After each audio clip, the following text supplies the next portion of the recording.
नहीं किए थे, हम लोग एक सच को सच कहते, हम लोग गाना गा दिए थे। वो गाना क्या था आप लोग सुने भी होंगे कि कुछ दिन पहले देश को बेच दिया, देश को बेच दिया, देश को बेच दिया। एक छोटा बच्चा से पूछे कि देश को कौन बेच दिया, तो एक छोटा बच्चा बताएगा देश को मोदी। देखा ही पता है वचन जो डरता है। और पहले चाय बेच रहे थे, अब क्या नहीं, इस समय देश बेच रहे हैं, अब पहले क्या बेच रहे थे, चाय। तो हमने कहा कि भाई जब प्रधानमंत्री मोदी जी जब प्रधानमंत्री नहीं थे तो चाय बेच रहे थे, आप प्रधानमंत्री बनते देश बेचना शुरू कर दिए। तो मैंने उनके लिए गाना गा दिया था। वो गाना ऐसा गाना गा दिया गया कि सीधे सीधे जाके उनके दिल के अंदर गोली की तरह लग गया। गाना आप लोग शायद सुने होंगे, जिस गीत का बोल था आया देश विक्रेता विक्रेता। मैं हल्का सा गुनगुना दे रहा हूं, आप लोग खुद विचार करिएगा। अगर गलत होगा तो आप मुझे मारिएगा जूता उठा करके वहीं से, अगर सही बोलूंगा तो एक बार ताली लगाकर समर्थन कर दिए गीत को। जय भीम। गीत कुछ इस प्रकार से था कि जब भारत अपना बिखरा था तब चंद्रगुप्त ने अखंड किया, फिर अपनी कलम के दम पे उसे भीमराव ने बुलंद किया। जब भारत अपना बिखरा था तब चंद्रगुप्त ने अखंड किया, फिर अपनी कलम के दम पे उसे भीमराव ने बुलंद किया। उस देश के कुर्सी पे अब तो ऐसा ठग है बैठा, उस देश के कुर्सी पे अब तो ऐसा ठग है बैठा, जो देश को ऐसे बेच रहा कि नाम पड़ा विक्रेता।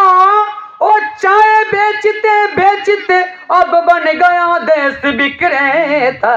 आया देश विक्रेता, देखो आया देश विक्रेता, आया देश विक्रेता, देखो आया देश विक्रेता। झूठ बोल रहा हूं?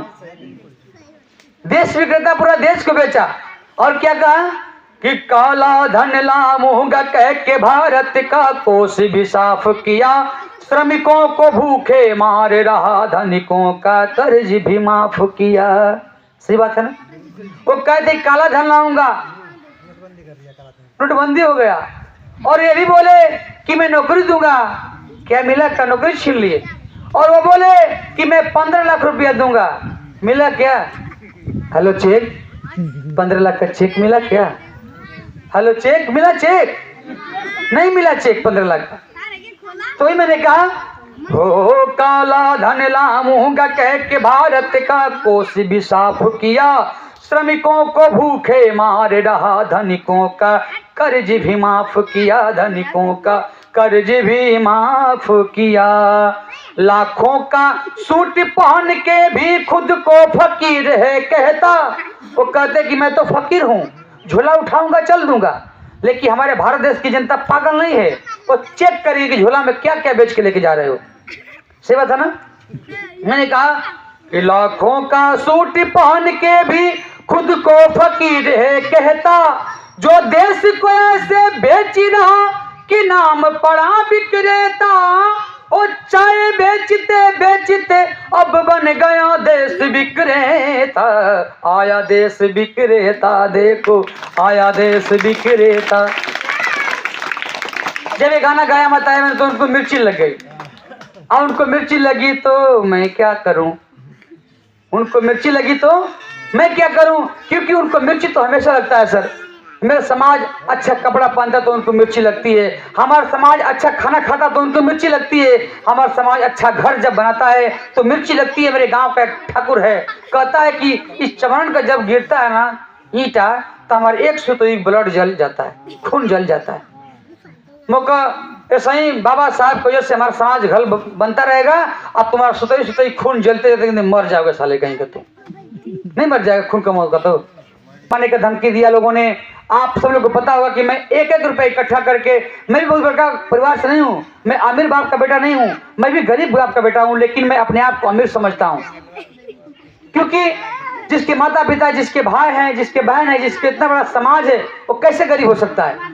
मैं अपने आप को सबसे बड़ा अमीर व्यक्ति समझता हूँ, लेकिन मैं कैसे कैसे करके एक एक रुपए इकट्ठा करके एक स्टूडियो खोला था, जिस स्टूडियो का नाम था जय भीम रिकॉर्डिंग स्टूडियो। और उस स्टूडियो पर माताएं बहनें लोगों ने क्या किया कि उन मनवादियों ने आया और रात में 12 बजे आग लगा दिया, मेरे स्टूडियो पर आग लगा दिया। और कैसे कैसे प्रशासन के लोग बुझाए, फिर दोबारा लोगों ने आया और जो सामान था तोड़ फाड़ करके रद्द कर दिया। फिर मुझे लोगों ने मारने का धमकी दिया, हम लोगों को बहुत सारे परेशान किया गया। यहीं आपके जंगीपुर के चौराहा पर हम लोग को हमला किया गया था, हम लोग को अधमरा करके छोड़ा गया था। हम लोग एडमिट हुए, थाना गए और हॉस्पिटल में लोग ठीक होकर घर पे जब आए तो ये सरकार हमारे ऊपर एक नहीं दो नहीं बल्कि कई सारा मुकदमा कर दिया था। एक जिला से 3 मुकदमा किया गया मेरे ऊपर। हमने बेल कराया, हमको गिरफ्तार लोगों ने किया। हम लोग जेल से जब बाहर आए तो मीडिया वाला कह रहा है कि अरे भाई एक गाना गाए जेल में चले गए, और गाना गाओगे क्या? हमने कहा कि और गाना गाओगे? अरे यार अभी तो ये लड़ाई है, आगे और लड़ाई है। हम तो अम्बेडकरवादी दिए संघर्षों के आदी हैं, क्योंकि बाबा साहब कहते थे कि 100 दिन भेड़ों बकरियों की जिंदगी जीने से बढ़िया है कि एक दिन शेरों की जिंदगी जी लो। तो मैंने कहा कि अभी 2 गाना और गाएंगे। मैंने भागे भागे जीत के बारे गया बनारस में और 2 गाना गाया कि ओ धन सेठों के चौकीदार, गरीबों को जीने दो यार। अडानी अंबानी के क्या लगते हो, ये सारी दुनिया जानती है, ना चाह के भी भारत की जनता पीएम तुझे मानती है। और दूसरा गाना गाया कि अंधेर नगरी चौपट राजा। कौन सा गाना? अंधेर नगरी चौपट राजा। कैसे कि गरीबी और नीचे को गिरती, अमीरी ऊपर बढ़ती है, हालत देश की नहीं बदलती, बस सरकारें बदलती है। अंधेर नगरी चौपट राजा मैंने गाया माताएं बहने। तो कह रहा है मीडिया वाला कि भाई तब दोबारा तुम जेल जाओगे, दोबारा मुकदमा होगा।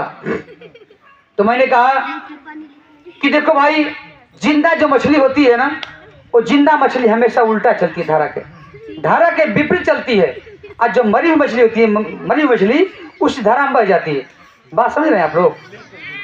जो जिंदा मछली होती है उल्टा चलती है, और जो मर जाती है मछली उस धारा में बह जाती है। तो हम तो बाबा साहब के वंशज हैं, बाबा साहब के बच्चे हैं। अपने समाज के लिए 1 2 4 10 20 मुकदमे क्या, अगर 100 मुकदमे हो जाएंगे और दोबारा जेल जाना पड़ेगा तो विशाल गाजीपुर सपना बहुत अपने कदम को पीछे डालने वाले नहीं हम माताएं बहने। और मैं लगातार कह रहा हूं कि ना संघर्ष से ना मुश्किलें तो क्या मजा है जीने में, ना संघर्ष से ना मुश्किलें तो क्या मजा है जीने में। अरे आंधी तूफान थम जाएगी जब लक्ष्य रहेगा सीने में, जब लक्ष्य रहेगा सीने माताएं बहने। इसलिए मैं आज आपके लास्ट